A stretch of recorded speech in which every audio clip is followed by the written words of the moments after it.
And I will go ahead and start the broadcast. And I'll go ahead and start the broadcast. I'll say hi to everybody, and then I'll give everyone like 1 or 2 more minutes because in my heart I'm very understanding to people who run late. Yeah, look out for them, you know.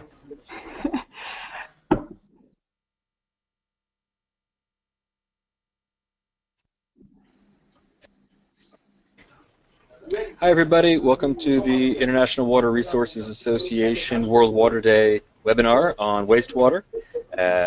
We're going to start here in just a few minutes. We're going to let our panel get ready, and we're going to wait for any people kind of last minute before we get rolling. So just hold on for 1 or 2 more minutes. We will be ready to go. Thank you for tuning in.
Okay, well, I think we've given everyone a couple minutes, anyone who runs late, like myself, times to catch up. And we're going to go ahead and start the webinar now. I'd like to first start by wishing everybody a happy World Water Day. I know all of us in the water world are excited to have a special day for ourselves and to kind of have a chance to share our work and share what we're doing and with everyone else, and it's also a chance to kind of explore different themes, and that's kind of what we're doing today. Each year World Water Day has a different theme, and this year it's wastewater, and so we're going to use this webinar to explore a couple of different perspectives on wastewater.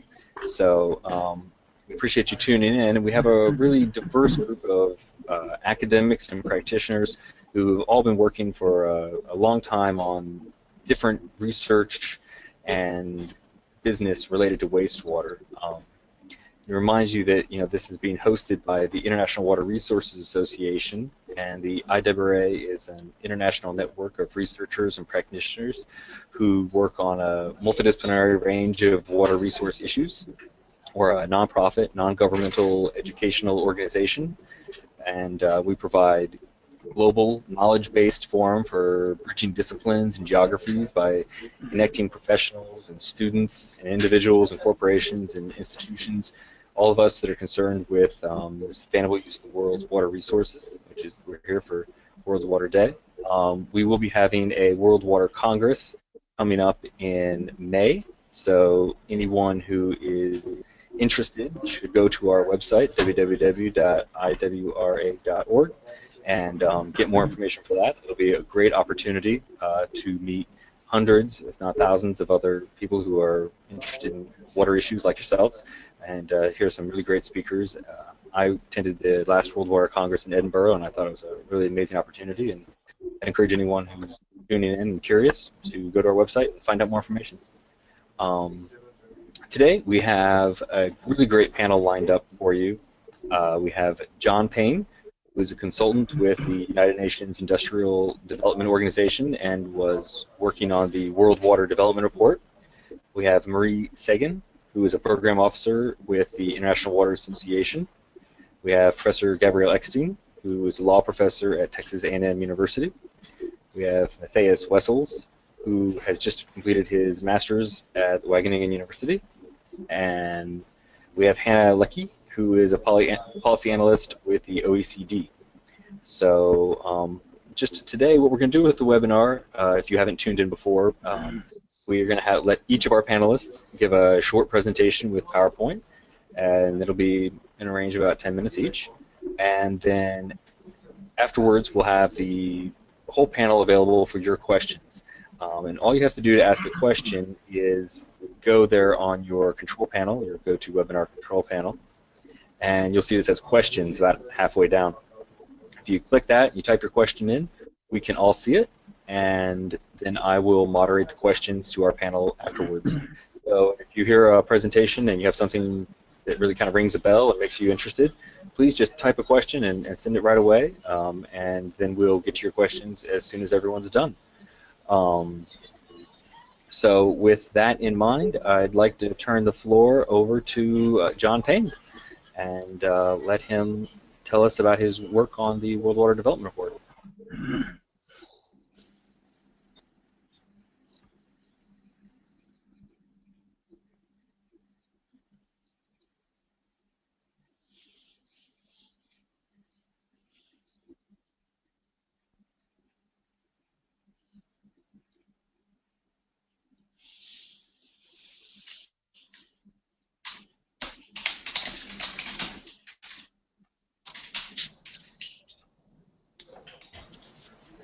Whenever you're ready, John.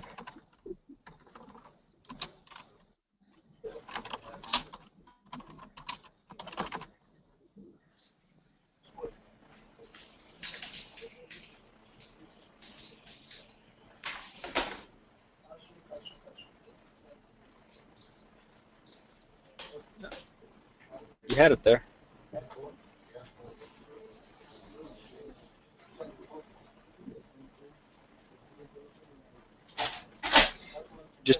John, you just want to make the PowerPoint full screen. There you go.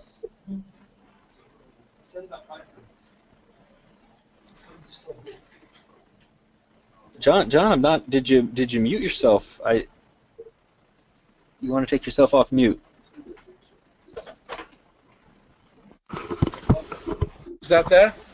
There you go. Yep. Sorry about Perfect, the technical hitches. Does that sound all right now? Sounds perfect. Good. Sorry about that. Thank you. Okay. I'll begin by wishing everyone in various countries and time zones a happy World Water Day. I'd like to thank the IWRA for inviting me to speak and to spread the messages about this year's theme of wastewater and introduce the World Water Development Report for this year. The 2017 edition, titled Wastewater, the Untapped Resource, demonstrates how improved wastewater management generates social, environmental, and economic benefits. It describes how improved wastewater management is essential in transitioning towards a circular economy and to achieving the 2030 Agenda for Sustainable Development. The report provides a baseline about the state of the world's water resources and wastewater, the context of the SDGs and governance, thematic approaches of municipal, industry, agriculture, and ecosystems, regional aspects worldwide, and finally, response options and creating an enabling environment for change. I'm going to give you a brief overview of some points in this year's report and a focus on industry. First, something about the World Water Development Report itself, what it is and how it's produced. It's the flagship publication of UN Water and produced by the World Water Assessment Program, based out of the 18th century Villa Colombella near Perugia in Italy. As you can see from the two photos on the left of the slide, it's a beautiful spot with great views. The photos on the right show the entrance and the hall where the meeting for next year's World Water Development Report took place last September.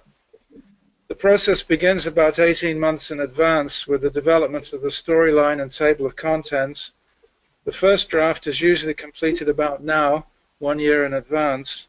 Then it goes through comments and a second draft and is finalized late in the year when citations are checked and approved and editing and proofing is done. And it's kept embargoed until World Water Day. And I, in fact, haven't even seen the final edition yet. So So to begin with the Sustainable Development Goals, particularly Target 6.3, the aim is to halve the proportion of untreated wastewater in the next 13 years.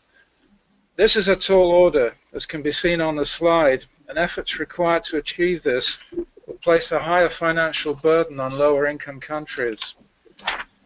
Looking at water demand, the demand for water is growing.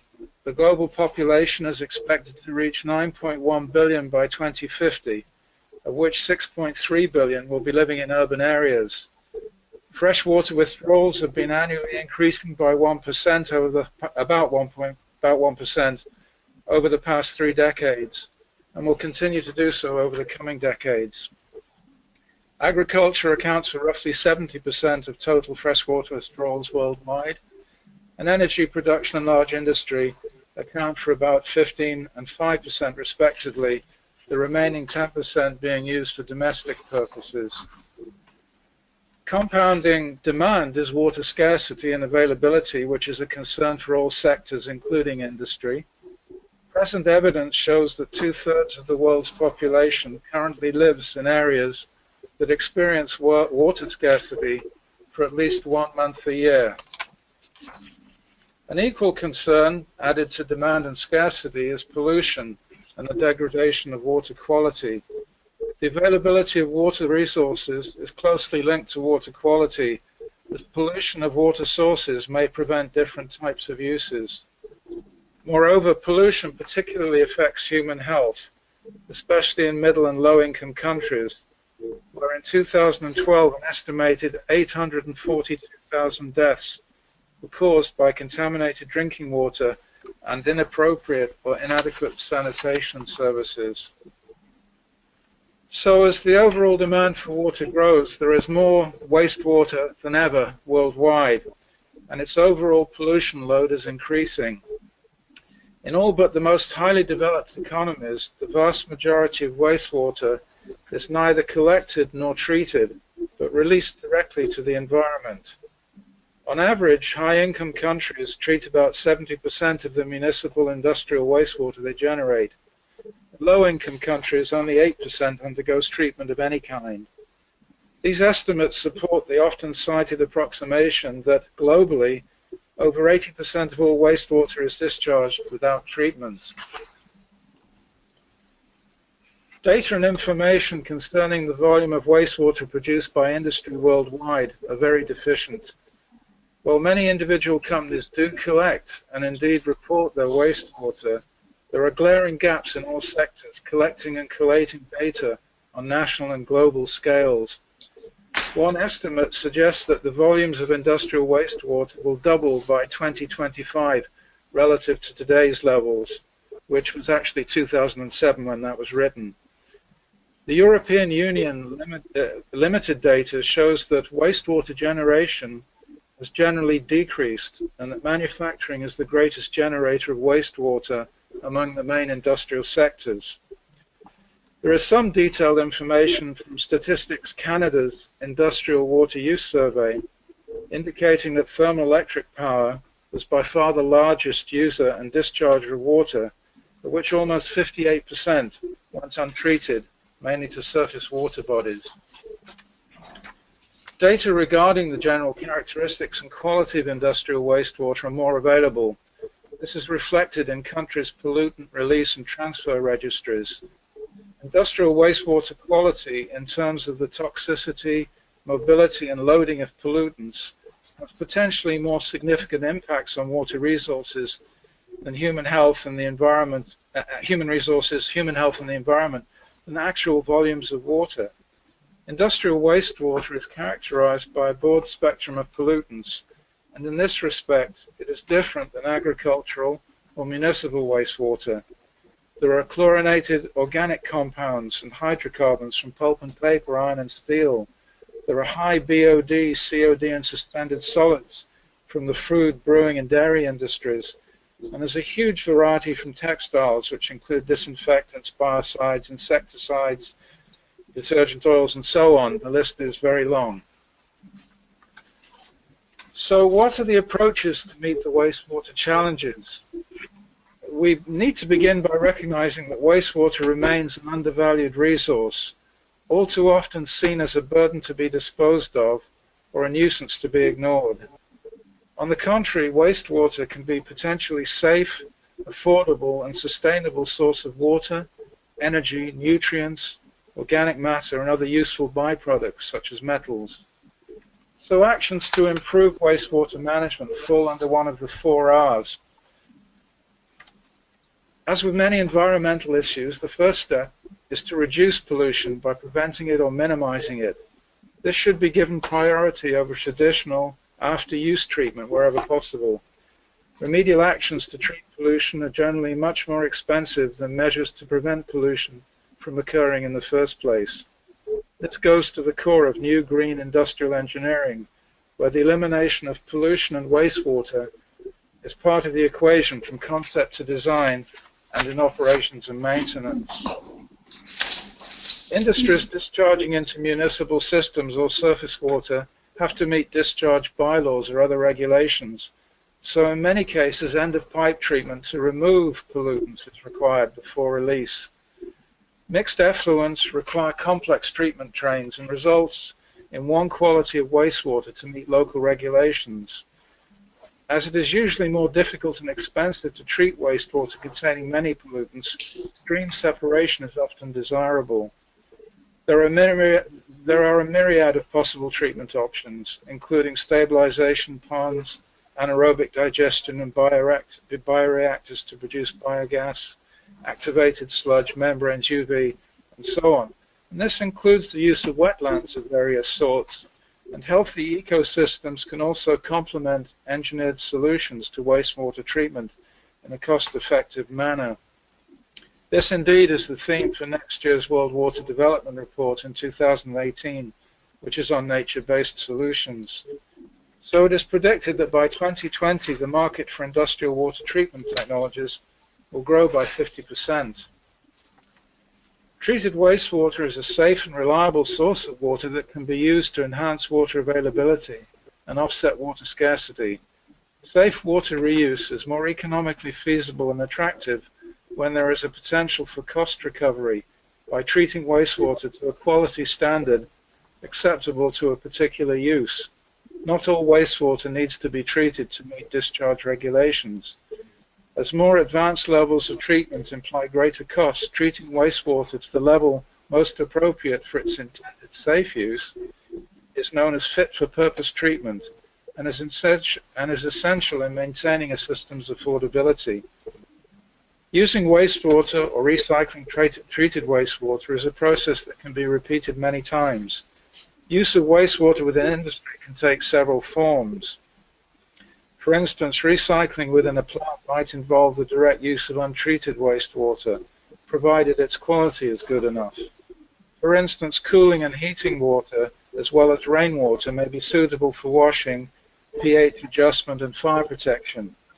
However, processed water, which is sufficiently treated, has more potential for recycling. For example, in conveying materials, rinse water, water cooling towers, boiler feed, dust suppression, and washing. Reuse of wastewater reaches a new level with industrial symbiosis, which is cooperation between plants. This can involve the exchange of processed water or the recycling of treated wastewater for purposes similar to in-plant recycling.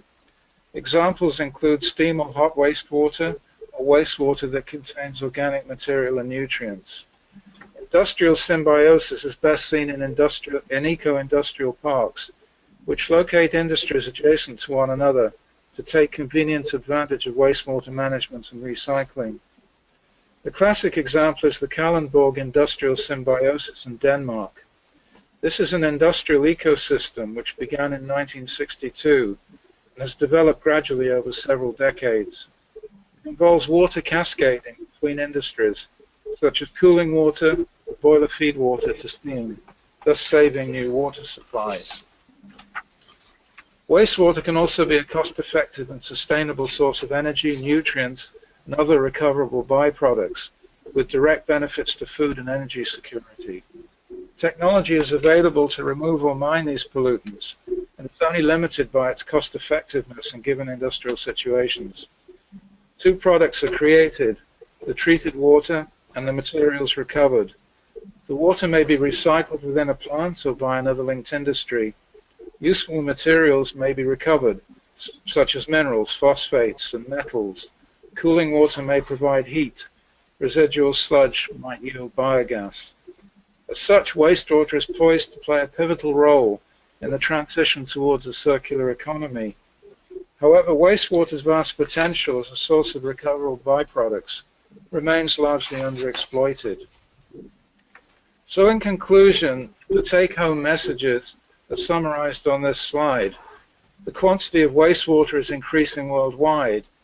The vast majority of the world's wastewater is released to the environment without treatment, with adverse effects on water availability, on human health and the environment. Low-cost wastewater treatment options offer an affordable alternative to large centralized systems. Treated wastewater is a reliable and sustainable source of water that can be used to offset growing water scarcity. Wastewater can be a cost-effective and sustainable source of energy, nutrients, and other recoverable byproducts, with direct benefits to food and energy security.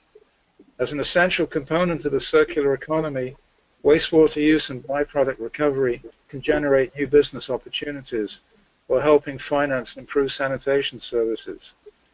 The costs of improved wastewater management are usually outweighed by benefits in terms of human health, socio-economic development, and environmental sustainability.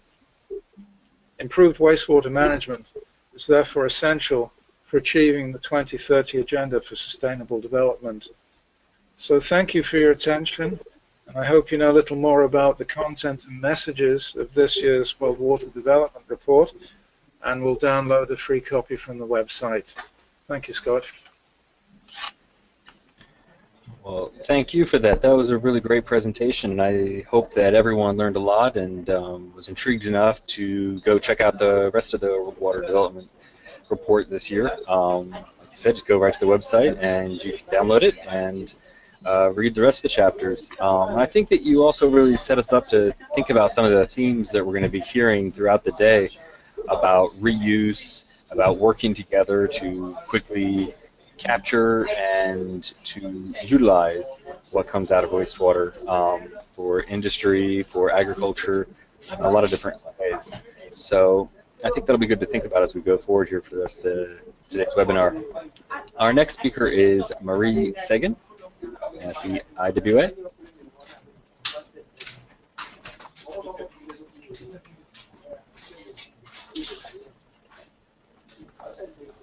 Thank you very much, Scott. Can you hear me? Hello? Sounds great. Sounds great. Thank you very much. And again, happy World Water Day to everybody out there. And thank you very much for having us here today. I'm going to talk a little bit about wastewater, obviously, and specifically more about the role of utilities to achieve the Sustainable Development Goals. Just quickly, about the challenge today. I think John covered most of this. I'm going to run through it quickly, but as you might know, around a third of the world's population are still without sanitation facilities. This means it's around 2.4 billion people, and it leads to around 842,000 deaths every year. So it's some quite grave numbers to look at, and even more when you look at it per country as well. But the interesting part is not only the lives. I think a number that's not often enough pulled out is the actual economic impacts of poor sanitation.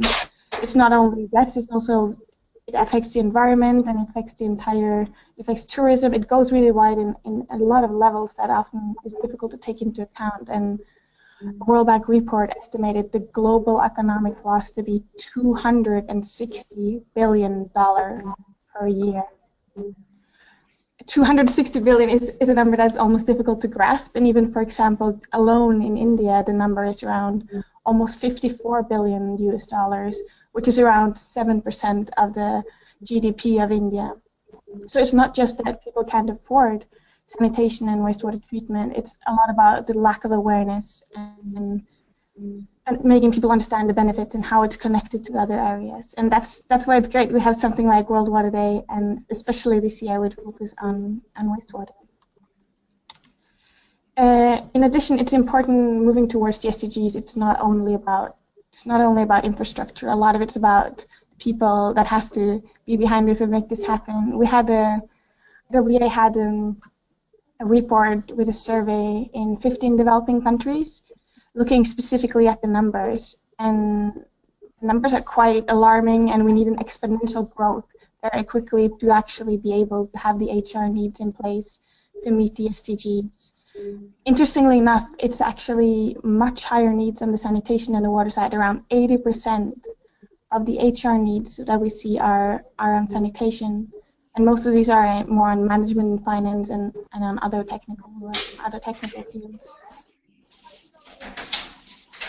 So what we talk about now, that challenge is mainly what touches on SDG 6.2, and if we move to 6.3, which is even more in the highlight of this year, it's on all the untreated wastewater. And as John highlighted, and probably most people heard a few times today, more than 80% of wastewater globally is discharged untreated.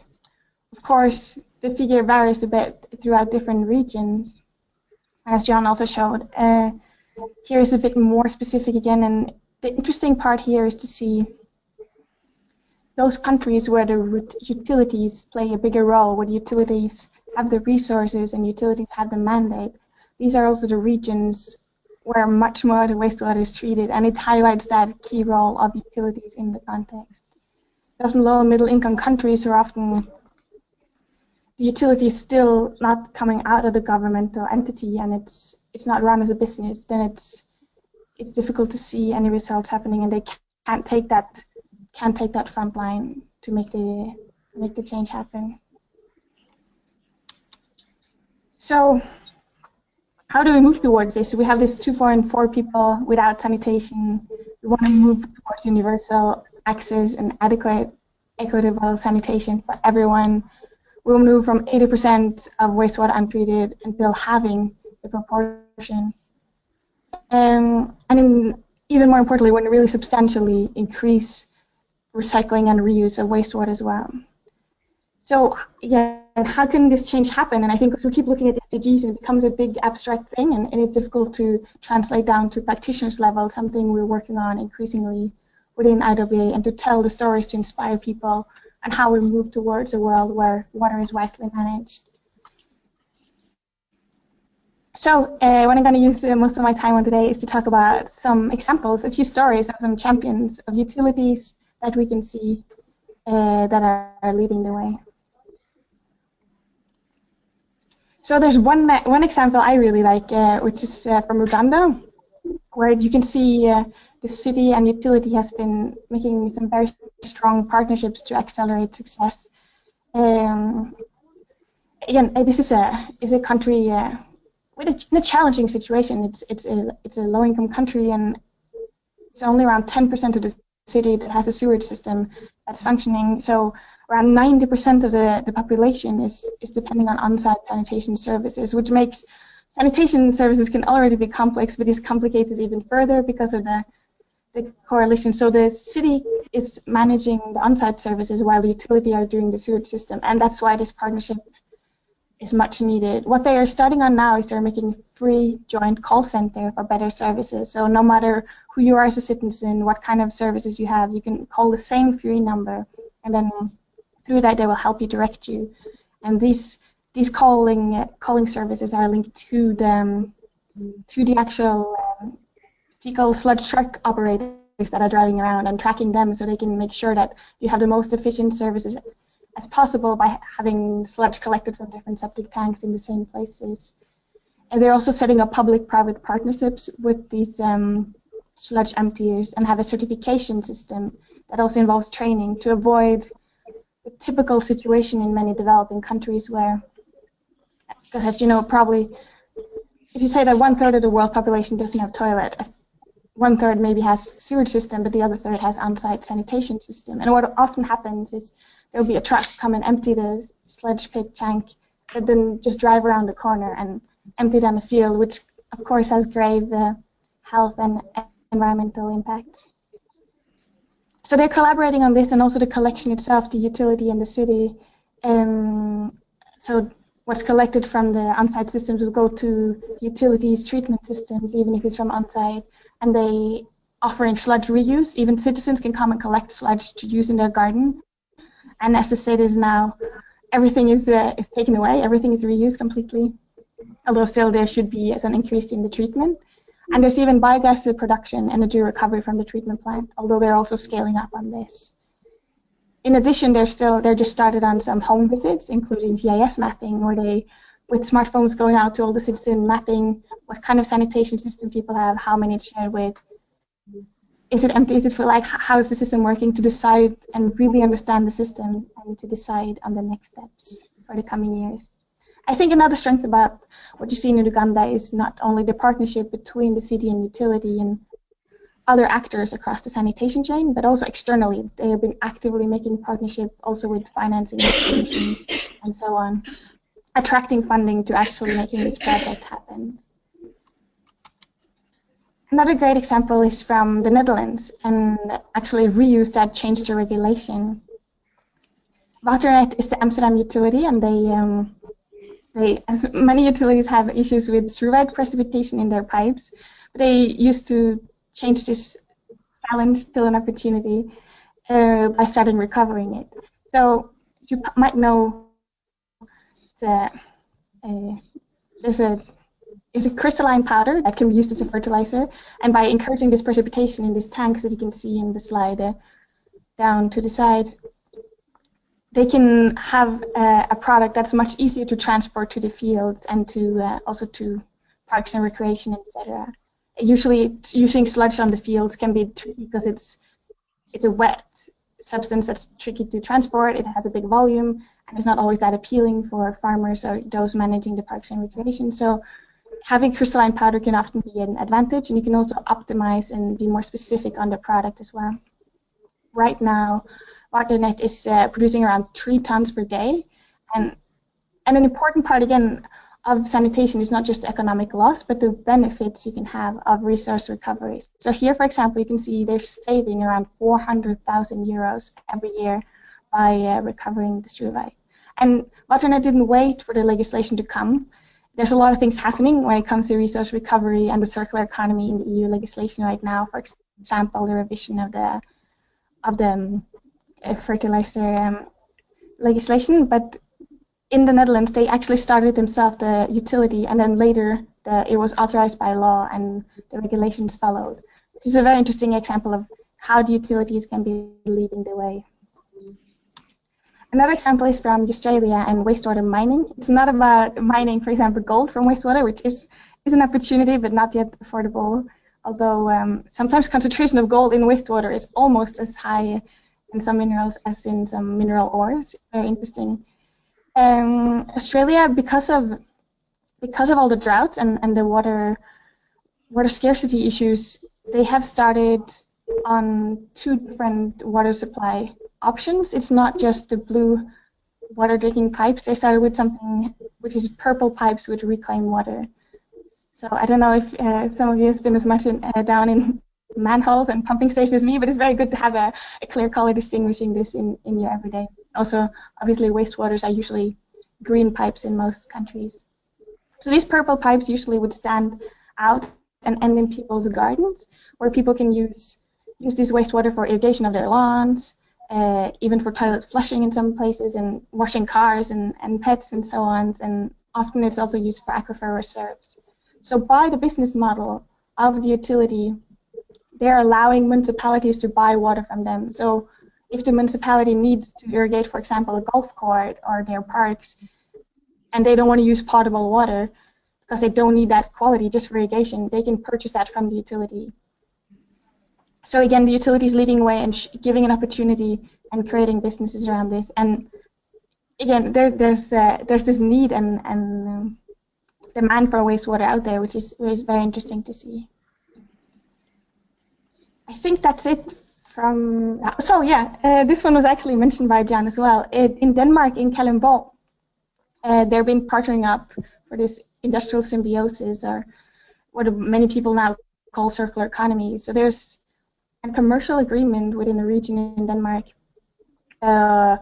between different industries, and over 30 resource streams are connected between these different utilities, industries, district heating companies, and so on. And it's very interesting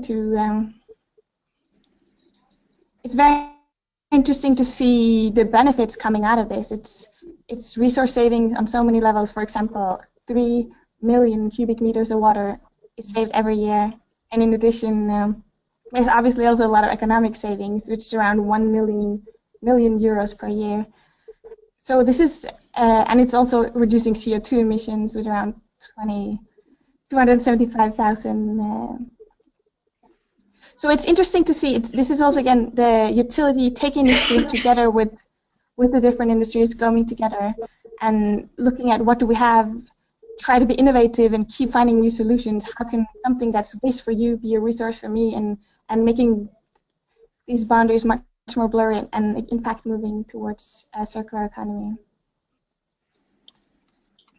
Yeah, I think that's it. Thank you very much. Well, excellent. Thank you very much for that presentation. I thought that was really informative, and I think it gave a lot of our viewers a real taste for how many different case studies are out there and how many different ways that we can kind of look at how utilities or municipalities are using wastewater, both for reuse explicitly or for mining, as you said, to get some different materials out there, fertilizers and such. So it really provides a opportunity for everyone to kind of, those of us who are maybe more on the practitioner side, to kind of consider where we might find case studies in our own lives, or even for people who are watching who might have a more broad interest in their community, and where they can see or encourage further case studies for wastewater in their own communities. So that was really good. Thank you. Our next speaker will be Professor Gabriel Eckstein. Let me just share you there.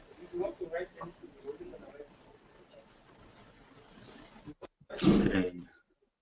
So hopefully you can hear me and see the slides now. Looks great. Okay. Sounds great. So good. So thank you. I want to thank IWRA for organizing this session, and for Scott in particular for putting this all together. What I'm going to do is I'm still obviously focusing on wastewater issues, but I'm going to hone in on one particular concern that is of what we call an emerging concern. There's a series of contaminants, pollutants in the world that we're categorizing as contaminants of emerging concerns, and one of these broadly described are pharmaceutical wastes and pollutants. And to a large extent, in my opinion, opinion of many others, this is what we might describe as a stealth issue. It's very much under the radar. There's very little attention, and the potential for serious harm is there. It's still unclear, and I'll explain this as I go through here, but this is something that I think is very much under the radar in most of the world. So what I'm going to do is I'm going to begin by briefly outlining the problem, the presence of pharmaceutical waste and pollutants in the environment, and also in drinking water, and the threats that they pose to the natural environment and to human health. I'm also going to talk about the challenges of regulating pharmaceutical pollutants, pharmaceutical wastes in the environment, and then I'm going to close off by proposing at least a general framework, which I think matches quite well with what John talked about earlier on. So first of all, just to give you a sense of what we know. There is now a series of studies that have been produced, in large part in Europe and the United States, about the growing presence of pharmaceuticals that are being found in the environment. And some of these have known, and some of these have unknown concentrations, and some have known and some have unknown effects. This study, for example, 2002 study, revealed that at least one of 95 organic wastewater contaminants studied was found in 80% of stream samples and 93% of groundwater samples. If you look at the bottom right, the types of substances we're talking about: steroids, disinfectants, plasticides, fire retardants, antibiotics, and so on. So this is what's being found now in stream samples. And this study was in the U.S., but there are similar studies like this in Europe and elsewhere. That was 2002. In 2008, the Associated Press, which is essentially it's a news organization, they did a series of studies looking into scientific research, and what they discovered was, at least for the U.S., there were traces of pharmaceuticals in the drinking water of 41 million Americans throughout the country. And this was at the time, 2008, was a major concern, and we started having congressional hearings on the topic about this. Unfortunately, also in 2008, we also had the Great Recession, and this issue seemed to get left the table, and little has been done, at least in terms of regulations or policy since. A more recent study, 2013, the U.S. Environmental Protection Agency funded a study where they found, they sampled 50 large-sized wastewater treatment plants nationwide. So these are the wastewater that comes out of municipalities, and in this wastewater they tested for 56 drugs, including oxycodone, high blood pressure medications, over-the-counter medications like Tylenol and ibuprofen, and they found that more than half of the samples tested positive for at least 25 of the drugs mentioned. And on the screen, I've only listed a couple of the drugs that they've identified that were found in many of these samples, and you can see these are common medications. Some are prescription, some are non prescription, over-the-counter type of medications, and they are reaching the environment. They're getting into our water system and getting into our natural environment.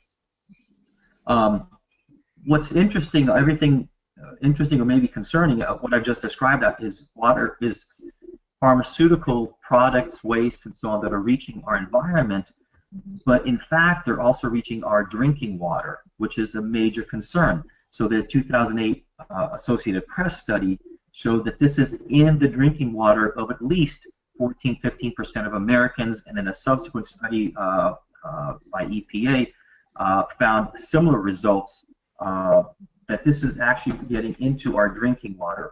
And you have to start wondering, how does it actually get it into our drinking water, which we're supposed to, certainly in the United States, we don't have a guarantee of perfect water, but we have a very strong assurance that the water that we're drinking is supposed to be non-harmful. Well, first, before I get to that point, let me focus on where is this. What is the source of these pharmaceuticals and pharmaceutical wastes and pollutants? I think one of the obvious sources is the industry.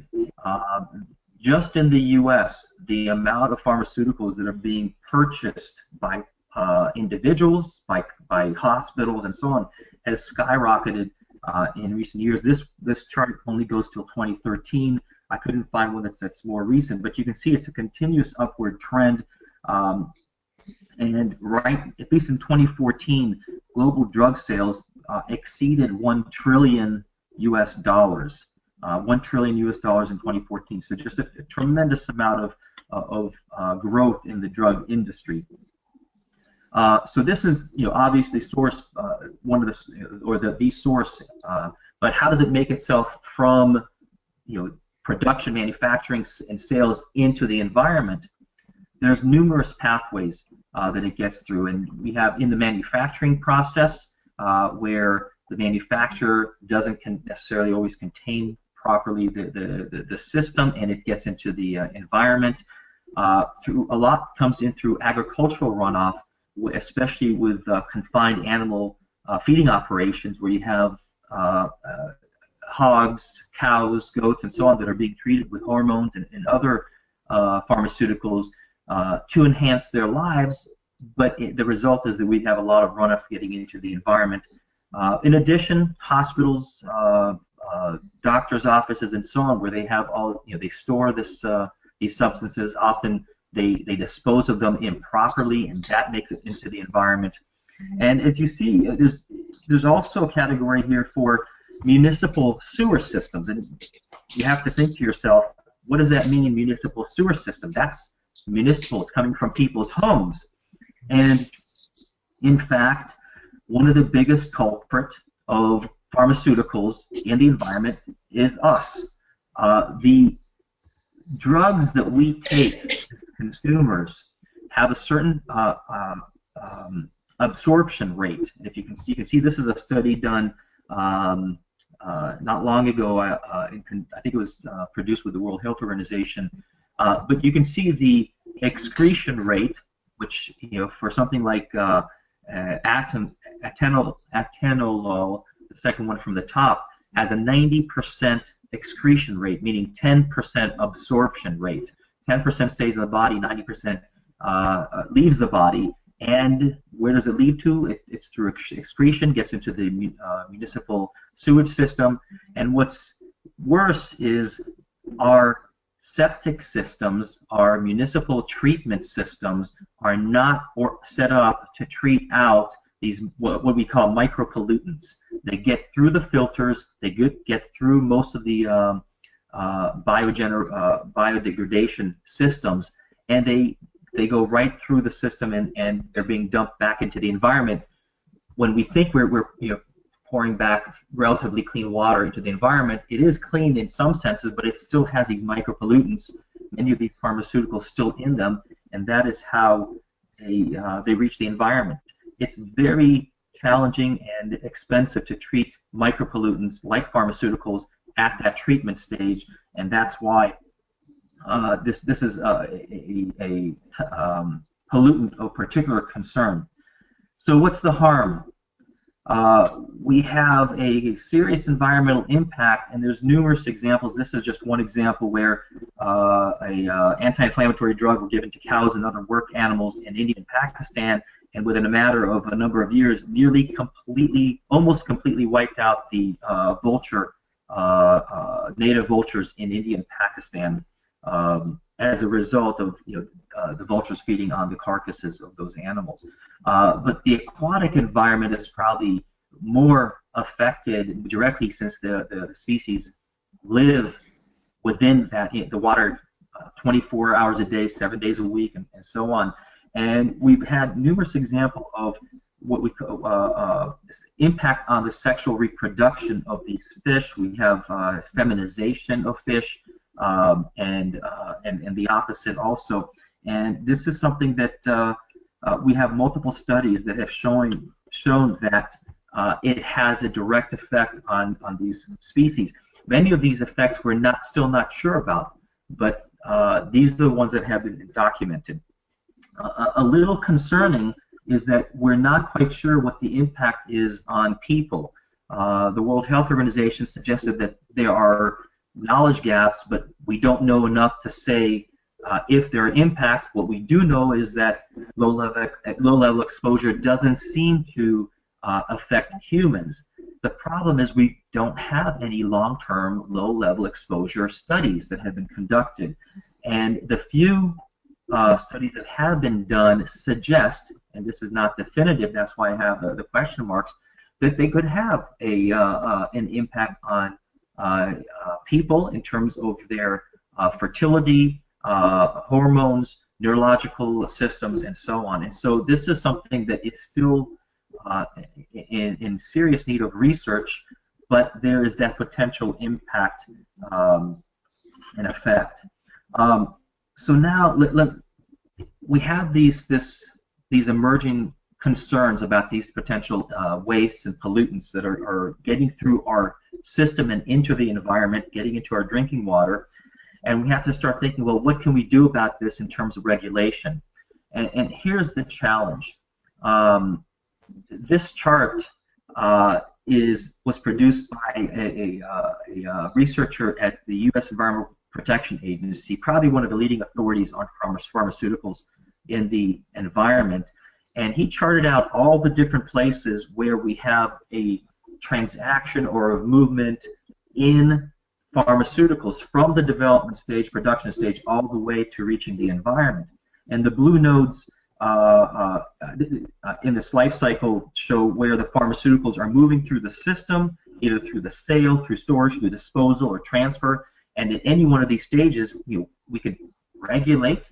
Of course, at any one of these stages, they could get into the environment either through improper handling, through theft, through some other mechanism. The yellow nodes are the intended use, which I think is very interesting, that there's really only 2 nodes here with a couple dozen other ones around it. 2 nodes of use: human use and veterinarian use. The green nodes are how the pollutants and the waste get into the environment in terms of through wastewater, through soil, and so on. And the red suggests the consequences. So at any one of these points, we could try to regulate.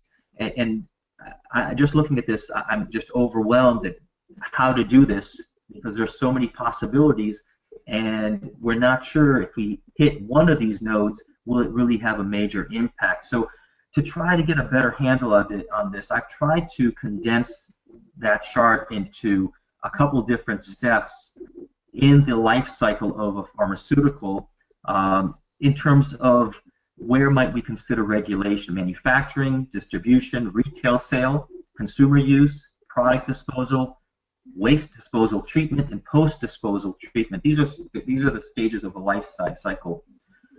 At the moment, the only place that we've really focused on, or one of where we put the emphasis on, there's a few others, but it is really at the very tail end. Once the product, once the waste, once the pollutant gets into the environment, that's where we seem to have enacted some regulations. This is in Europe, but certainly in the U.S. In much of the rest of the world, there are no regulations. And when I talk about waste disposal treatment, we're talking about treatment criterion. In the U.S., it's the Resource Conservation Recovery Act, which is also known as the Hazardous Waste Statute, and the Clean Water Act.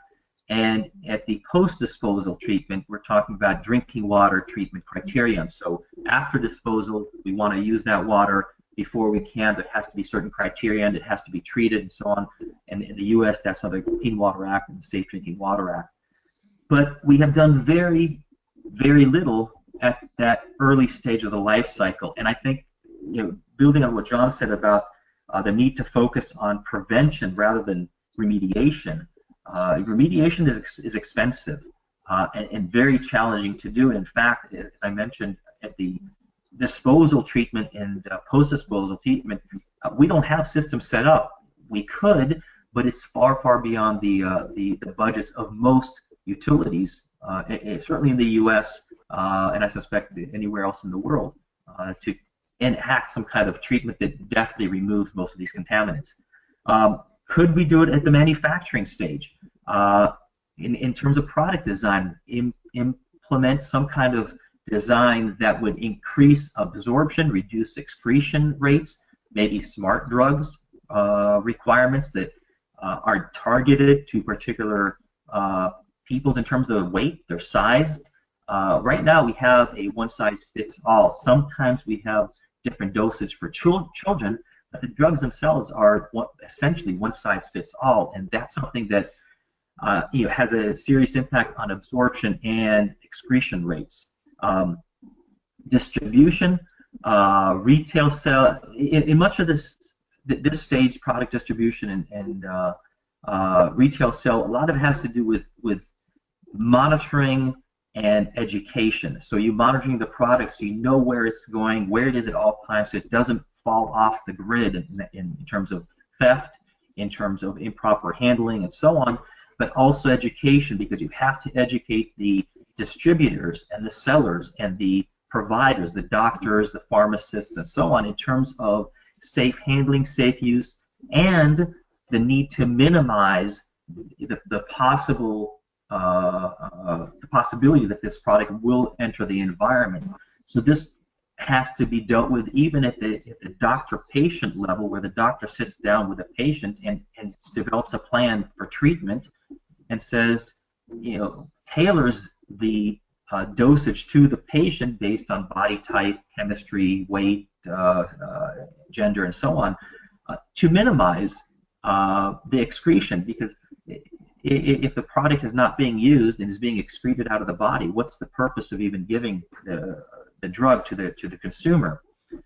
That brings in consumer education. Not just the doctors don't need to be educated, but also the consumers need to be educated about how these products are used, what their impact is, and what their impact could be on the environment and on human health subsequently. And I think this is something that is sorely, sorely lacking in the current regulatory system. And the next one I think is another obvious one, is we need to educate people about the product disposal, proper disposal of these products, because up until a few years ago, the website of the Environmental Protection Agency in the United States and the website of the Department of Food and Drug Administration had conflicting instructions of how to dispose of excess drugs. One said flush it down the toilet. Another one said wrap it up in coffee grains or some other kind of absorbent material and put it into your trash. And so we had very conflicting recommendations by the U.S. government in terms of proper disposal. This stage could also involve take-back programs where organizations, whether it's through the government or through nonprofits, help individuals dispose of their unused medications rather than having them dumped through the toilet or improperly disposed through the regular waste. And they can then be either incinerated or maybe even recycled. These are the types of regulations that are not in place, certainly not in the U.S. And Europe is probably a little more advanced in terms of thinking about these issues, and occasionally you see some sparks in a few countries like Australia where the issue sometimes seems to come up, but there's very, very little that has been done about this. And I guess the last point that I want to make is research. This is a contaminant of emerging concern. It's of emerging concern because there are suggestions that this could be a really serious problem on a global level. The problem is that we don't know enough about the distribution of how it gets specifically into the environment. When I suggested that people are the big culprits, we don't know how much of, what percentage of pharmaceuticals go through the body and get through the wastewater system and get into the environment, as compared to waste coming out of the manufacturers or waste coming from confined animal feeding operations. This is research we still need to do. In addition, research on the impact on human health. We have some general studies that have been done, but certainly very few, if any, long-term chronic exposure studies. And this is something that I think needs to be done in addition to some preventative regulatory approaches, as I described here. So I thank you for this opportunity, and I will turn it back over to Scott. Excellent presentation. I think that kind of changed gears a little bit for us and gave us a new approach to how to think about wastewater, and probably an approach that a lot of our viewing audience hasn't thought about yet, but probably will be thinking about the next time they drink a glass of water. So I think this is a really interesting, and I think that a lot of us will be hearing more about this issue in the upcoming few years. It seems clear that this is definitely an emerging threat, but one will be addressed soon. Our next speaker is Matthijs Wessels, and I think he will be speaking a little bit more about agricultural reuse of wastewater. Matthijs, it's all yours. Yes. Let's see. Can everybody hear me? I think. Mm-hmm. Yeah. All right. So yeah, great. So thanks, Scott, and also thanks to the IWRA for this opportunity to celebrate World Water Day with you all, but also to share some experiences and share some thoughts related to the reuse of wastewater in agriculture. So my background is in irrigation and water management, and I've specialized on wastewater reuse in agriculture, mainly in developing countries. And I want to address 3 main points now in a short presentation. Let's see. I have a bit trouble with my screen. Let's see. Yeah. So to discuss the importance of the urban-rural interaction in water resources management, I want to share some results of a case study research that I recently did in South Africa and draw some policy implications from that, or at least discuss some of the opportunities there. So as already described, and as already discussed, this closely linked the theme of wastewater this year closely links to the Sustainable Development Goals. Many of them actually, but one in particular is SDG 6, Target 3, which talks about reducing pollution, also by reuse and recycling. We are looking at a situation where we have population growth, economic growth, urbanization, and industrialization. This is all happening in catchment and catchment areas that are affected by climate change. So what we see is that there is a growing pressure on water resource management, not only in terms of water quantity, but also in terms of water quality. If we look at these trends, it's also good to mention that most of these trends are happening in developing countries, so in developing economies, and happening in water-limited catchments. So that is quite a challenge for the coming decades. And what we see in this is that urban areas are growing, so also the consumption of these cities is growing, with more water going into a city for domestic or industrial use in general. Also more water is coming out, and yeah, in terms of water use in agriculture, more water will be now and in the future will be allocated or reallocated to urban use. So to secure and to have water available in agriculture, which is by far the biggest user of fresh water resources globally, we have to also think from the irrigators, from the farmer side of things, how we can understand and how we can utilize this source of water, this quite constant resource which is coming from urban areas. Yeah, so that's also what I focused on, and I wanted to share some experiences on that from a research that was conducted with the Cape Peninsula University of Technology in Cape Town in 2015-2016. We did research in the Western Cape, in the Elgin Valley specifically, which is a fruit farming region. They are growing apples and pears mainly for the export market. So a lot of the produce is going to Europe, to America. You'll find their products, for example, at the Tesco in the UK, but also here in the Netherlands. Yeah, so with development and with the intensification of that catchment over the last decades, the water quality went down in the catchment. So I try to illustrate it a bit, that especially downstream of urban areas, yeah, people picked up pollution, but the impact on production was still unknown. There were some studies on ecosystem, the effects of ecosystems, but not on agricultural production. So how does urban water pollution relate to yeah, how it is used in agriculture? And following the WHO 2006 guidelines, we put special emphasis on the risk barriers at farm, catchment, and market chain level, and the combined effects to reduce the adverse effects pollutants in the water on crop production, on health, and on access to export markets. So what we try to do is to actually not only focus on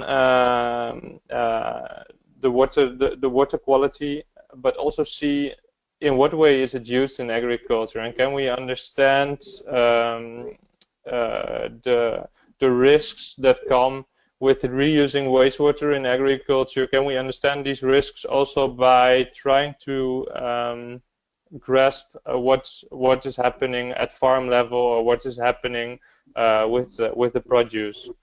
So we looked at the pollution sources. So we tried to trace back the pollution sources to understand the characteristics of the pollutant, or the characteristics of the pollution in the water, which was a source of irrigation. What you could see is that it came, for example, from informal areas in the town of Grabau, the main town in the valley. Due to this pollution from the informal settlements was due to inadequate sanitation infrastructure. Sewage spillages were a problem due to pressure on municipal infrastructure. This was also due to growing of the city, so urbanization and industries. Resulting water quality was deteriorated by domestic waste ending up in the river, both solid and liquid waste, human excreta, so there were feces in the water, and we did not look that much. Unfortunately, we were not able to focus that much on industrial waste, but in agriculture, that's actually a very important thing that we have to take into account. There are many case studies that show accumulation of, for example, heavy metals in vegetables. Unfortunately, we were not able to look into that at that moment. So that was more on the water quality side. On the side of the agricultural practices, we looked at how farmers use the water, for what purposes, and what time of the year, etc. And then focusing on, are there certain strategies or risk reduction barriers that we can see, and which could possibly minimize the adverse effects of pollutants in irrigation water. So you can think of, is there treatment? How is the application? So what type of irrigation? And in this case, for example, they shifted from overhead sprinkler irrigation over the orchards to very localized irrigation techniques low to the ground. So you can imagine that the on-surface contact of irrigation water was almost zero in comparison to just spraying your water, which might have some pollutants in it. Just spraying it over your orchard, spraying it over your edible product.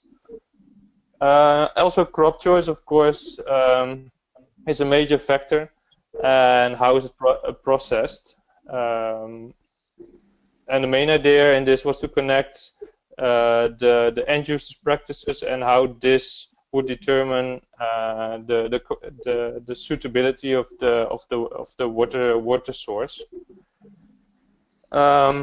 Conclusions from the research were that there were indeed localized areas of concern, mainly downstream of urban settlements. So the water quality exceeded the prescribed limits from time to time during the irrigation season.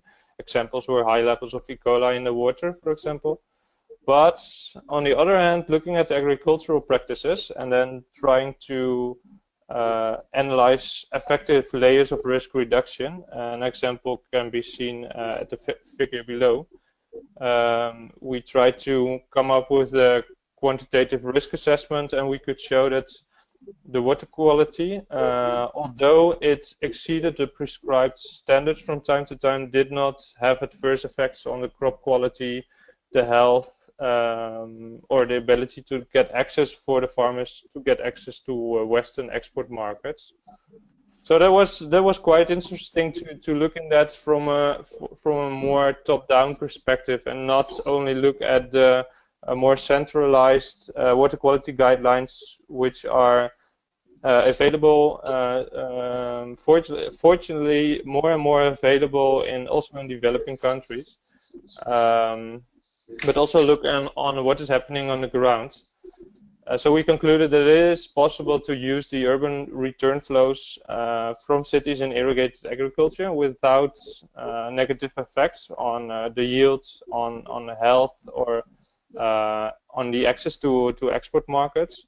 But it should be acknowledged that it is very important to have the right layers of risk reduction present to minimize the adverse effects. And in this case, there was enough capacity in many different forms to minimize the effects, but I've also been in different cases where this isn't in fact.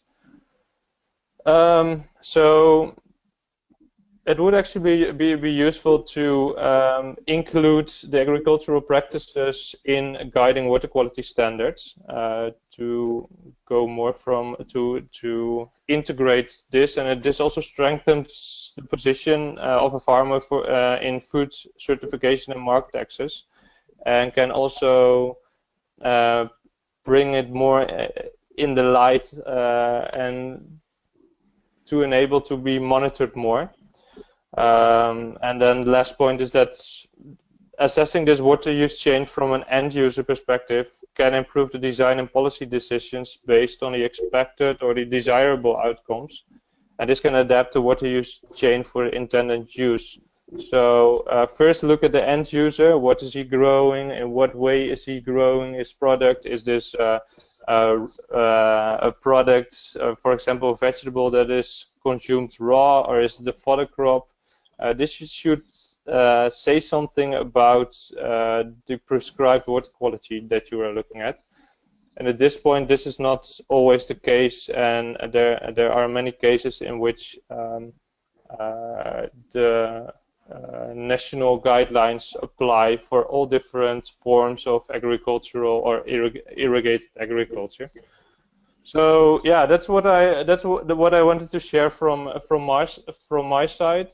For me, this is the interesting debate to discuss whether waste, and in this case, this is water, is a problem or a resource. And we discussed. I think this is really true that there are for sure problems that we face also in removing pollutants. Think about in agriculture, heavy metals, for example, but also drugs, antibiotics are indeed a big problem because they can be taken up by crops. So sure, there are problems to reusing waste, but in agriculture, I think wastewater in that case can be a very valuable resource for us in the future, and we should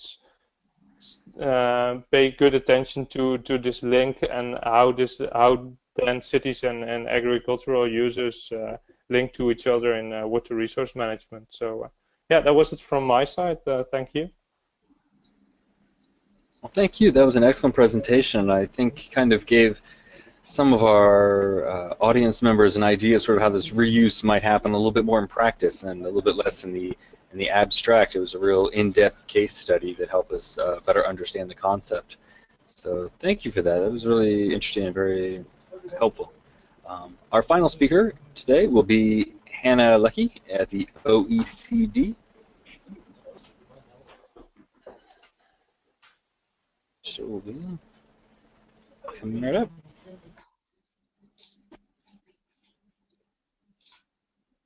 Okay, can you hear me? Yep, looks great. Hi everybody, happy World Water Day. Thank you Scott and to IWRA for having me at this webinar. The timing is excellent because it just so happens that this morning we launched a report on diffuse water pollution.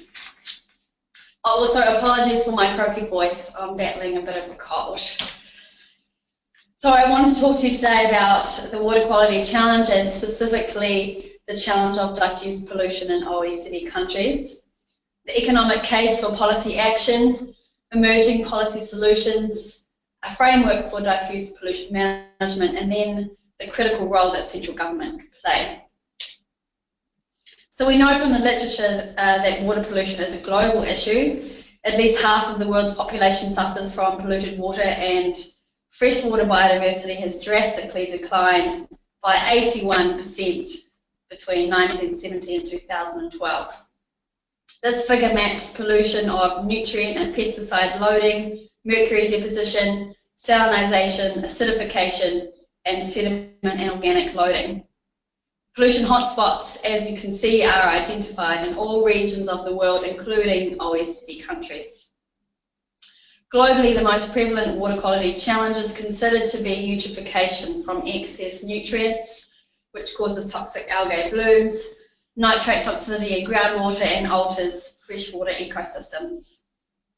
In general, OECD countries have tackled the problem of access to sanitation services and control of point source pollution, but water quality challenges remain. One of the main water quality challenges facing OECD countries is the effective management of diffuse sources of pollution. So what is point versus diffuse source pollution? We often characterize water pollution as either point or diffuse according to their source and pathway to the receiving environment. This distinction is an important function of water quality policy and pollution regulation. So point sources of pollution are directly discharged to receiving water bodies at a discrete location, such as pipes from wastewater treatment plants. They are easy to identify and more cost-effective to manage, quantify, and regulate. In contrast, diffuse sources of pollution are indirectly discharged to receiving water bodies via runoff from land surfaces, atmospheric deposition, and leaching through the soil down to groundwater during periods of rainfall and irrigation. Examples include nutrient runoff and leaching from the use of fertilizers in agriculture, atmospheric deposition of nitrogen oxides from car emissions, and stormwater runoff of heavy metals from city pavements.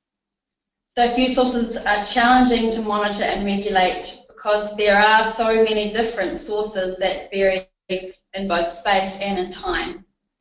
Political resistance to regulate diffuse pollution and to apply the polluter pays principle have also hindered more stringent action. The cumulative effects of diffuse water pollution can be devastating for human well-being and ecosystem health. Ultimately, they can undermine sustainable economic growth. These estimates demonstrate that the cost of inaction is high, and these are annual costs. For example, the cost of nitrogen pollution on freshwater ecosystems in the United States is estimated at $78 billion per year. Uncertainty is high in these calculations due to the difficulty in determining non-use values of water quality, but they do illustrate a point. The scale of these costs means that seeking increasingly marginal reductions in point source pollution is no longer the most cost-effective approach to improving water quality in many OECD countries.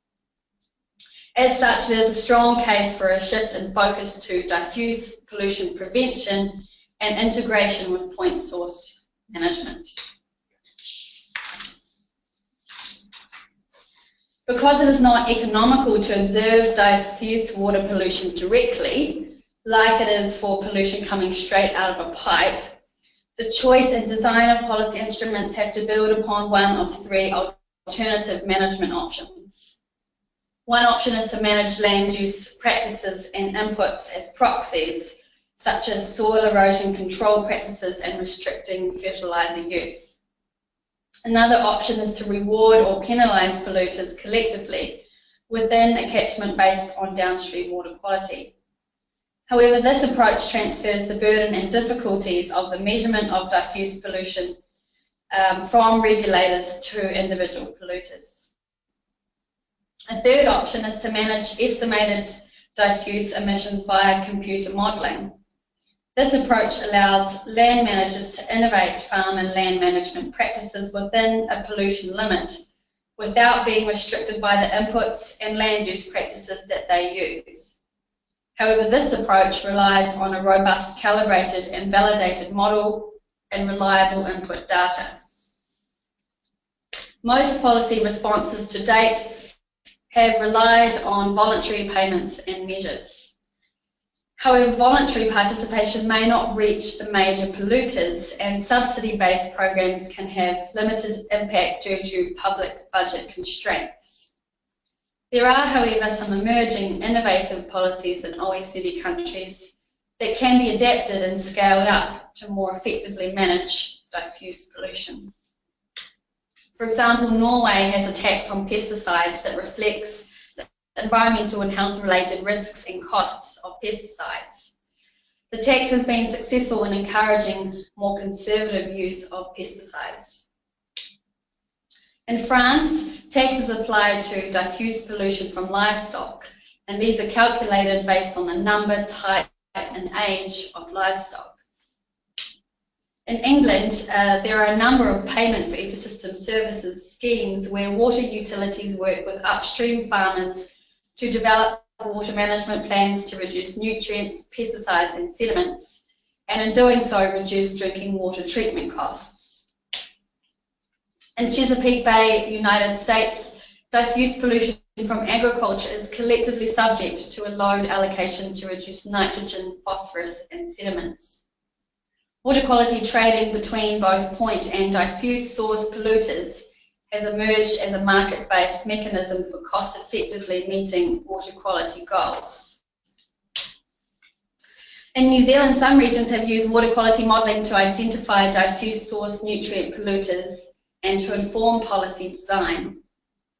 Nutrient loss limits have been allocated to individual farmers based on the natural capital of their soil on their farm and its ability to filter and retain water and nutrients. The Lake Taupo nitrogen market in New Zealand is the world's first diffuse water quality trading scheme, which enables farmers within a catchment to exchange nutrient allocations. This provides flexibility for land to move to the highest value use and still meet nitrogen load reduction targets.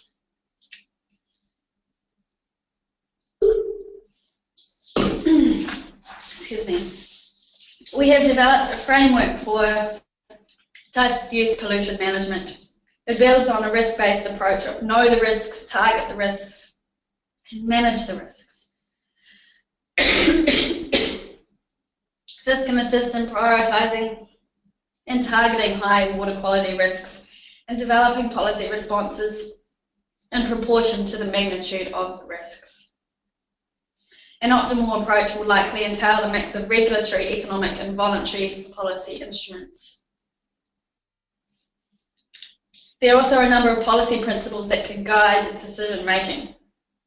Firstly, the principle of pollution prevention, based on the merit that the cost of cleaning up pollution is often greater than its prevention. John also mentioned this in his presentation.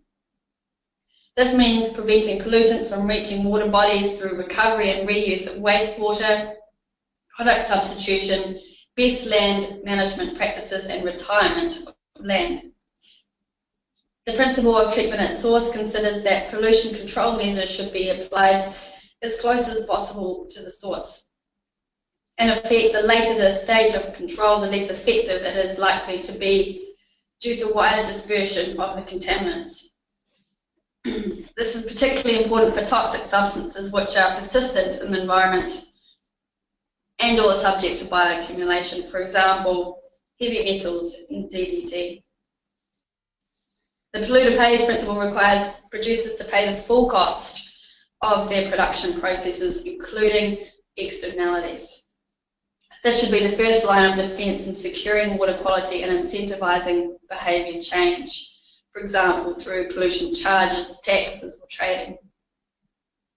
The beneficiary pays principle requires those who benefit from water quality improvements to pay for the costs incurred to do so, for example, through payment for ecosystem services schemes. But polluters should first comply with baseline regulations before payments are made to ensure additionality and prevent rewarding polluters.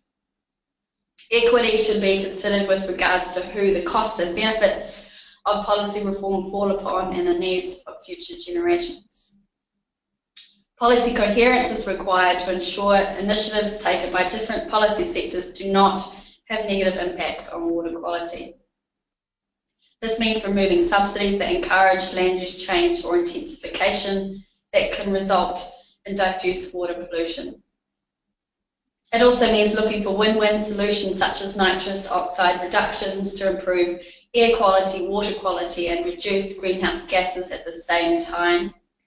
It also means integrating water pollution control, both point and diffuse source, with air pollution control, with land use management, and water quantity management. The OECD water governance principles are also relevant, in particular, managing water at the appropriate scale to account for point and diffuse sources of pollution, including atmospheric pollution. And lastly, central government has a critical role to play in the transition to more effective management of diffuse water pollution. This includes strong overarching regulatory frameworks, enforced minimum water quality standards, stakeholder engagement to manage perceived and actual risks, and to reach relationships and partnership. Giving notice of policy changes and providing multiple options for implementation, and providing seed funding to initiate experimental projects. In doing so, government sends the right signals to local authorities, stakeholders and investors, encourages innovation, and minimises the cost of water quality management for society as a whole. You can read the full report or download the policy highlights on our website here. Thank you very much for listening.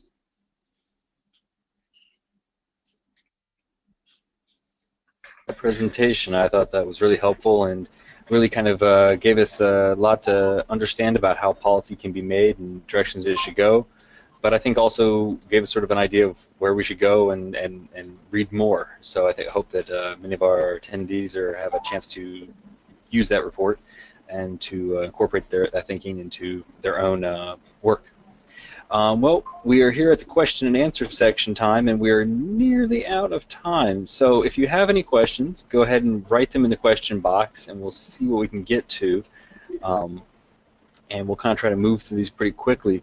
The first question we have involves statistics and references, and notes that asks if there's a published reference for 80% of water being untreated. The asker suggested it may have been 90%. So I'll ask if anyone has a specific statistic on this, go ahead and speak up. But also more broadly, if people just know of good resources for statistics where people can find information about this kind of these issues. And I guess to me the first place to go would be the World Water Development Report that John's been working on. So I'm going to give it a quick plug right there. But if anyone else knows good statistics, that just go ahead and quick answer and Yeah, quick answer about the 80% is that seems to be a statistic quoted by everybody, and when it's been I've tried to track it down, and other people have, they've never been able to find the real source. It may have just been an off-the-cuff remark, you never know, but it seems to have got into the literature and be used widely, and it is difficult to put a citation after it. As far as the data and so on goes, this is an ongoing problem every year with the World Water Development Report about lack of good data on water, both its quality, its quantity, and other sorts of things you're looking for. So the report itself has a great deal of information in its references there about where the data comes from. There is a facts and figures section that's put on the website, A lot of it goes back to places like we all use, the World Bank and the OECD, of course, have just been mentioned, and all the international bodies that produce the data. That's where a lot of it comes from. I don't know if that sort of helps your answer, helps your questioner. That was really helpful. Like, it kind of gave us an idea that sometimes the statistics aren't exactly all what they seem, so it's important to kind of track down that original source if you can. And I should emphasize that the World Water Development Report side is very particular about citations and accuracy of references and so on in these statistics. And there is a person who sort of double checks all this as the various drafts go through. So it's not just the authors who are initially responsible for it, but there is a kind of second tier of effort that goes into getting those right. Does anyone else have that? Thank you for that, John. That's important. Does anyone else have any quick resources to mention? All right, well, let's go on to our next question here. Oh, Hannah? Hi, can you hear me? Mm-hmm. I would just say that the OECD has data, at least on OECD countries, on connection to wastewater treatment, the proportion of population connected to wastewater treatment, and the level of that treatment, whether it be primary, tertiary, or secondary. Okay, excellent. Well, thank you.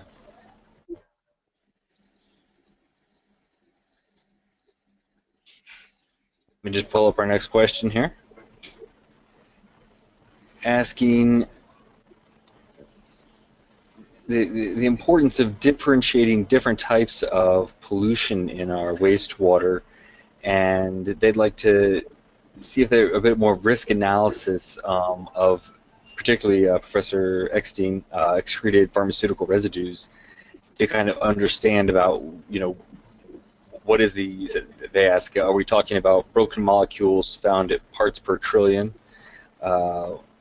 So, how can we differentiate these different pollutions, or should we just take it kind of as a whole, I guess? So can you repeat the beginning part of that question? They're asking about the threat? Yes. What are the threat analysis on the question of excreted pharmaceutical residues? Yeah. Well, part of the problem is we don't know. We know that there are, the aquatic species and the species that are in the environment that have direct exposure are having, there's an impact on them. This is still all being researched. I just cited some of the fish examples and the vulture examples. So we have both aquatic species and terrestrial species that are being impacted by pharmaceuticals getting into the environment. The impact on human beings is still uncertain. So it's very hard to say will it have an effect, and at what level, what dosage, what concentrations. As far as the concentrations, one of the arguments against, I guess both for and against pharmaceuticals in the environment having an impact is the fact that we're now able to detect concentrations at the parts per trillion level, where it used to be only parts per million. Then we got better technology. The fact that we can detect such minute particles, some argue that it's creating a sense of threat because we can detect them. The problem is that we are still seeing impacts, certainly on aquatic species, some terrestrial species, and we're not sure at what threat levels. Is it because of a threat at a parts per billion, or a really minute threat of a parts per trillion? Is it a individual exposure, high rate exposure, or is it a chronic exposure, long-term, low-dose exposure? And these are things that we still don't have a good handle on. I guess what I'm proposing here is a precautionary approach. We know there's the potential for impact, or at least we think there's a potential for impact. That impact could be large. We just don't know enough. We don't have enough information. We're trying to gather it.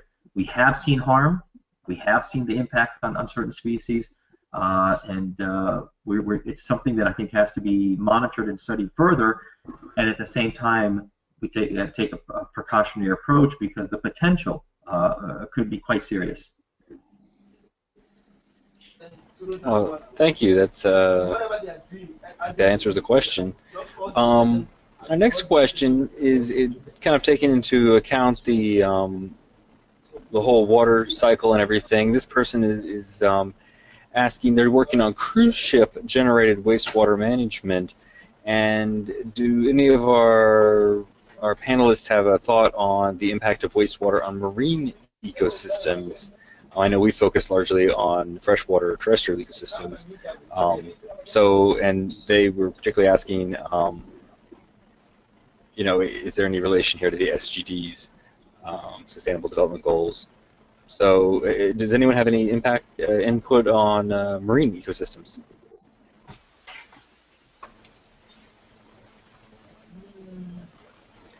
Yes, Hannah.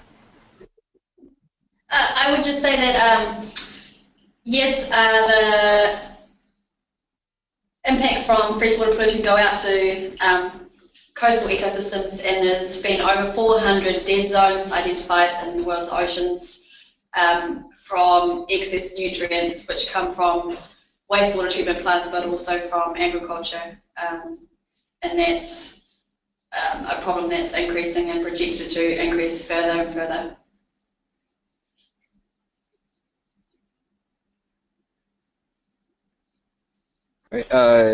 Is there any impact on these pharmaceuticals going out to the oceans, Mr. Eckstein? It's a good question. I'm sure there have been a few studies that have looked at the impacts of certain coastal species. It's very hard to do a study in the broad ocean. I suspect that there's been studies done in coastal regions as far as whether they are present in that aquatic environment, the coastal environment, whether they've had an impact on ocean species. I haven't seen any studies to that effect, so I really don't know.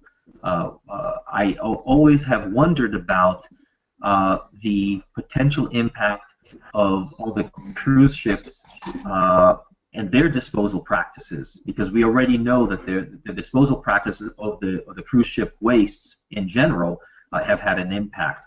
But I don't know if anybody has looked at whether all those couple thousand people who are on the cruise ship who are excreting pharmaceutical wastes into the closed system of the ship, which is then being dumped somewhere, hopefully in a proper fashion. But even if it's dumped in processed in a proper fashion, nothing is actually removing those pharmaceuticals from the waste from the environment. So it's getting into the environment, and I've not seen any studies on the pathways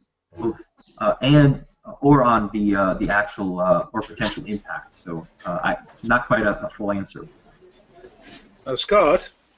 Yes. Yeah, I could just add a little bit on this. To the extent that UNIDO, and I've been involved in this, has done a lot of work on transboundary river systems and pollution going into them from point sources and their effect on large marine ecosystems.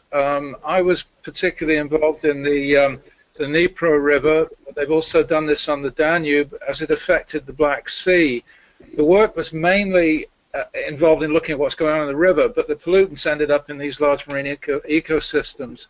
And I do believe that there is some work going on in the Guinea Current in the corner of Africa, West Africa area, about rivers discharging from industries in the countries there.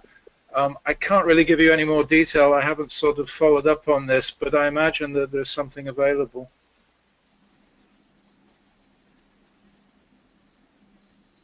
It's a good resource, and thank you for identifying that for our listeners. I think that this does highlight, though, the challenge of sort of connecting freshwater terrestrial ecosystems with marine ecosystems, with coastal ecosystems, and sort of understanding how we can sort of manage all of our water resources at the same time, and how we need to give special attention to certain areas at certain times without losing sight of the whole.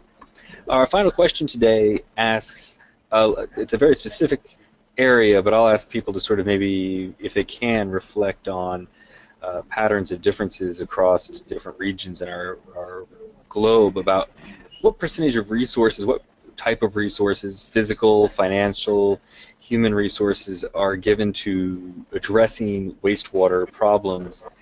Our questioner asks specifically the Caribbean, but like I said, if people want to sort of reflect on the case studies that they presented, you know, are enough resources being addressed? Is there a significant need for more? Or is this merely mobilizing what could already be there? If everyone could have a chance to answer that. Okay, I'm done with this one. There's definitely a need. Can you hear me? Mm-hmm. There's definitely a need for more.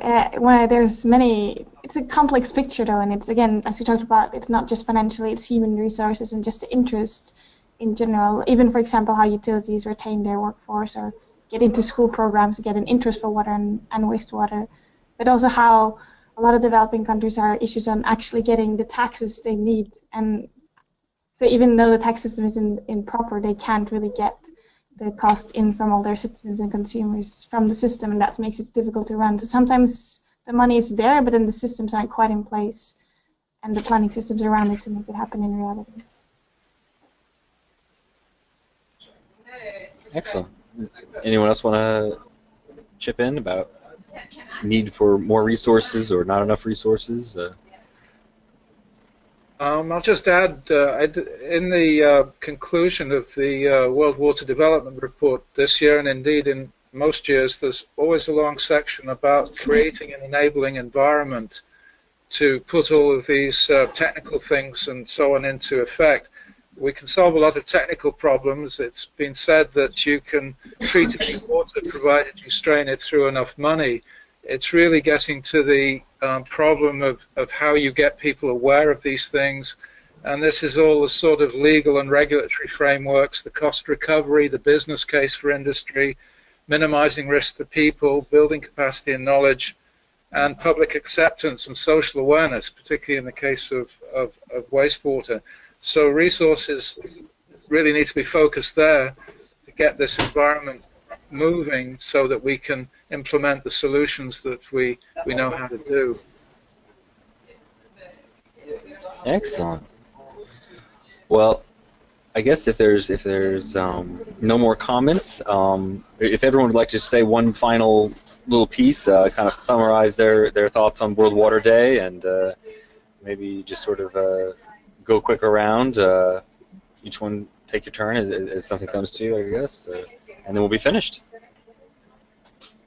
I just wanted to also ask Matthijs, when I have him here, if you heard about the Sanitation Safety Planning Framework from WHO, which is basically addressing just what you talked about, like making those WHO guidelines for safe reuse of excreta, grey water, and fecal sludge, and how can you practically implement that. And it's a framework where you bring all the stakeholders together across the entire sanitation chain, and basically you do a risk assessment step by step through the system, sitting together and discussing, and again, it's showing the same as you. Sometimes the wastewater can't have a sufficient log reduction, and you can't remove all the pathogens, but through which kind of crops you're using, what kind of irrigation practices, and if you wash the crops before consumption, it can still be a safe crop to consume. But, and we just released a movie on it today, actually, and have a lot of awareness raising around that as well. So I can send you some if you want.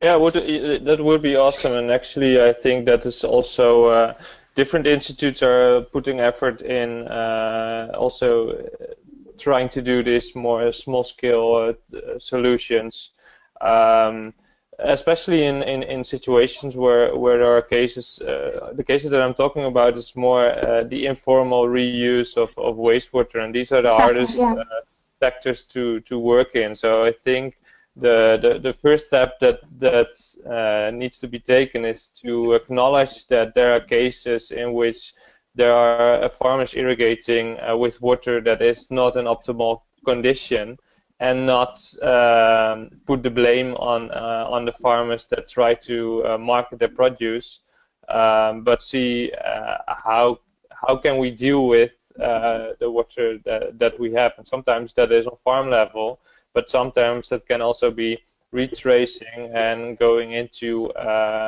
polluting areas, whatever the reason might be.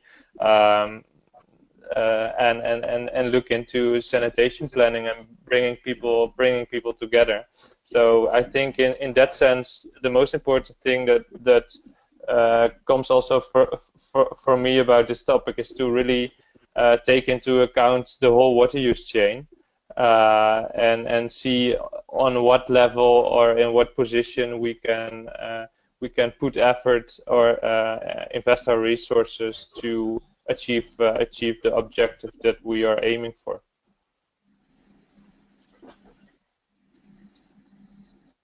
Excellent. Did anyone else have anything to add before we finish? All right. Well, I appreciate everyone's patience, and we're going a little bit over time here, but thank you so much for sticking with us and listening and tuning in today on this World Water Day themed webinar. Had a really great discussion about wastewater, and I think we brought you a lot of different perspectives on the issue and a lot of more resources to follow up on if those are found topics that were interesting to you. So I'd like to thank you again on behalf of our panel, and I'd like to personally thank my panel, John Payne, Marie Sangen, Professor Gabriel Eckstein, Matthijs Wessels, and Hannah Leckie. Thank you to all you guys for tuning in and for working on this presentations for me and sharing them with us. I'd like to note that most of my panel is on Twitter, so if you're really interested, you can go look them up on Twitter and follow them along. I'm sure they'd appreciate the follow and learn more about their thoughts on wastewater and water governance. You know, I'd like to just encourage you all to go to the International Water Resources Association's website, www.iwra.org, to learn more about our organization. Just to remind you, we are an over 40-year-old nonprofit, non-governmental education organization. We focus on bringing together disciplines and geographies to connect professionals, students, individuals, corporations, institutions who are concerned with the sustainable use of the world's water resources, and particularly wastewater today.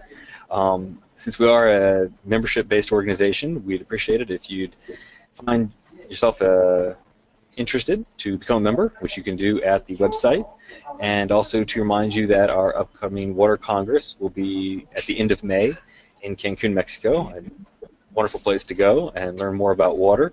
So feel free to go to our website and learn more.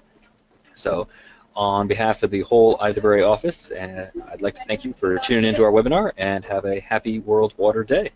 Thank you. Thank you. Bye, everyone. Bye. Thank you. Bye. Bye.